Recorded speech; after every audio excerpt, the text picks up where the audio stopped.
नमस्कार दोस्तों। मैं हूं Mohit Jagga, AMFI registered mutual fund distributor and मेरा कोड है ARN95873। आज आपके साथ फिर हूं एक नई वीडियो में। आज तो सिर्फ एक ही माहौल है चारों तरफ, घबराहट का, पैनिक का। तो मैंने सोचा थोड़ा सा बात कर ली जाए आप लोगों से 5-6 मिनट की। आजकल सबके मन में एक ही सवाल है, क्या ये बाजार कभी बढ़ेगा भी? क्या आपके मन में भी इन्हीं सवालों से सवाल घिरे हुए हैं कि क्या ये बाजार कभी बढ़ेगा भी? पोर्टफोलियो लाल है, न्यूज नेगेटिव है, चारों ओर वॉर, बम, गोले, रुपया गिर रहा है, क्रूड ऑयल बढ़ रहा है, चारों तरफ ये हो रहा है, वो हो रहा है, न्यूक्लियर एडिशन की खबरें आ रही हैं, कभी कुछ। मन बड़ा घबरा रहा है कि क्या ये बाजार खत्म हो जाएगा, क्या ये बाजार अब कभी नहीं उठेगा? ऐसे ढेरों सवाल हमारे मन में आज चल रहे हैं। और सही बताऊं, ये सवाल हर किसी के मन में चल रहे हैं, चाहे वो न्यू इन्वेस्टर हो, चाहे वो थोड़ा पुराना हो, या एक्सपीरियंस इन्वेस्टर हो। आज ये जब पैनिक होता है तो सबके मन में सवाल तो आते ही हैं।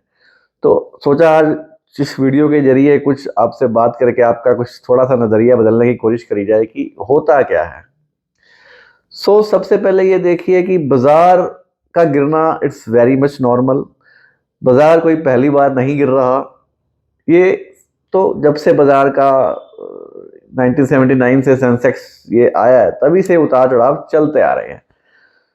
तो मैं आप सभी से एक रिक्वेस्ट करूंगा कि आप जब भी बाजार में आए, चाहे कैसे भी आए, आप डायरेक्ट इन्वेस्टिंग के थ्रू आए या म्यूचुअल फंड के थ्रू आए या कैसे भी आए, सबसे पहले उसका इतिहास जरूर पढ़िए कि ये इतिहास क्या है। इसका इतिहास हमें क्या बताता है कि जब जब बाजार गिरता है, क्या वो बढ़ता है या नहीं बढ़ता? बढ़ता है तो कितने समय में बढ़ता है, दोबारा कितना समय लेता है? तो ये हमें पता होना चाहिए नॉर्मली। और इतिहास हमें ये बताता है कि जब भी बाजार गिरता है, साथियों, वो बढ़ता तो जरूर है, कभी थोड़ी देर से, बस इतना फर्क है, कभी थोड़ा जल्दी, बढ़ता तो सर जरूर है वो। आज तक ऐसा नहीं हुआ कि जब बाजार गिर गया हो तो वो गिर ही गया हो। अगर ऐसा होता तो 2008 में निफ्टी 2200 का आज भी 22,000 ना होता, वो 2200 ही रहता अगर ना बढ़ता। 2008 में भी यही बातें होती थी कि अब तो बाजार खत्म हो गया। फिर 2020 में जब निफ्टी 12,000 से गिर के 8,000 आया, तब भी लगता था कि अब तो नहीं बढ़ेगा, तब भी 8,000 से 22,000 हुआ। अब भी दोस्तों ऐसा ही लग रहा है कि 22,000 तो बस अब पता नहीं क्या हो जाएगा। हमें नहीं पता ये 22,000 अंत है कि नहीं है, किसी को भी नहीं पता। क्या पता 20,000 हो, क्या पता यहीं से घूम जाए, क्या पता 18,000 हो, गॉड नोस। पैनिक का कोई रेट नहीं होता दोस्तों। हमें इसके लिए हमेशा तैयार रहना चाहिए कि जब हम बाजार में आते हैं, ऐसा युद्ध का माहौल होता है, ऐसे खबरें नेगेटिव होती हैं, तो हमें उस समय कोई अनुमान नहीं लगाना चाहिए। कोई अनुमान नहीं लगाना चाहिए, हमें सिर्फ अपने गोल्स की तरफ स्टिक रहना चाहिए। और हमें इस दृढ़ निश्चय से करना चाहिए कि ये बाजार कभी तो बढ़ेगा ही, और हमारे लॉन्ग टर्म में। क्योंकि साथियों, शॉर्ट टर्म में बाजार गिरता है पैनिक से, नेगेटिव न्यूज से, आप कह सकते हो कुछ ही में।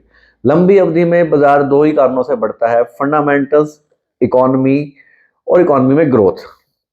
दो तीन कारणों से ही बाजार बढ़ता है। अगर हमारी इकोनॉमी बढ़ेगी, अगर हमारी ग्रोथ बढ़ेगी, तो बाजार ने बढ़ना ही बढ़ना है।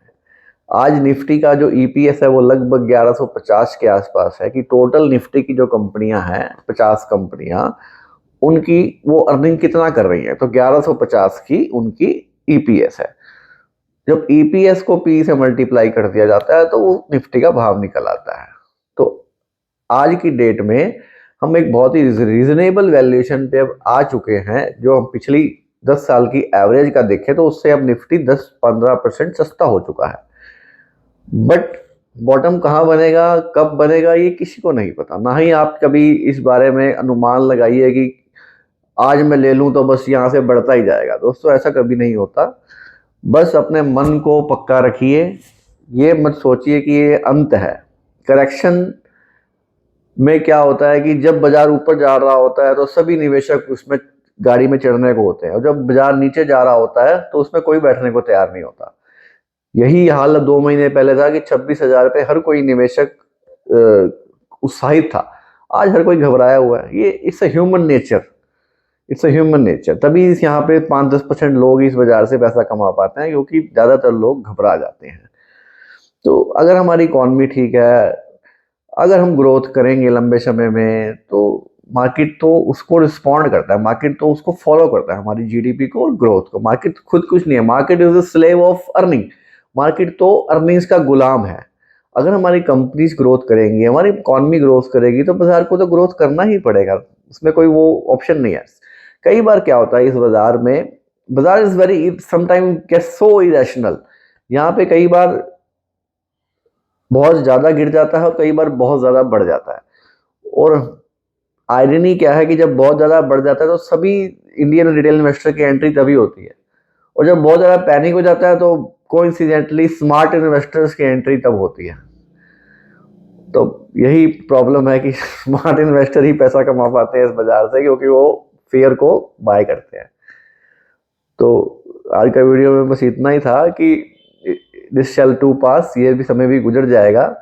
कभी भी बुरे से बुरे फेज भी, हमने कोविड देखा, आपने यूक्रेन रशिया वॉर देखी, अब ये मिडल ईस्ट क्राइसिस देख रहे हैं हम लोग। ये crisis no doubt is a very big crisis, अगर ये बढ़ जाता है तो time it will take time, but everything has expiry date. हर किसी की एक्सपायरी डेट है, इस समय की भी एक्सपायरी डेट है।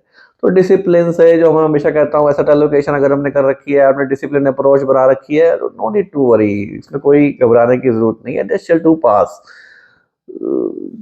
And thank you very much.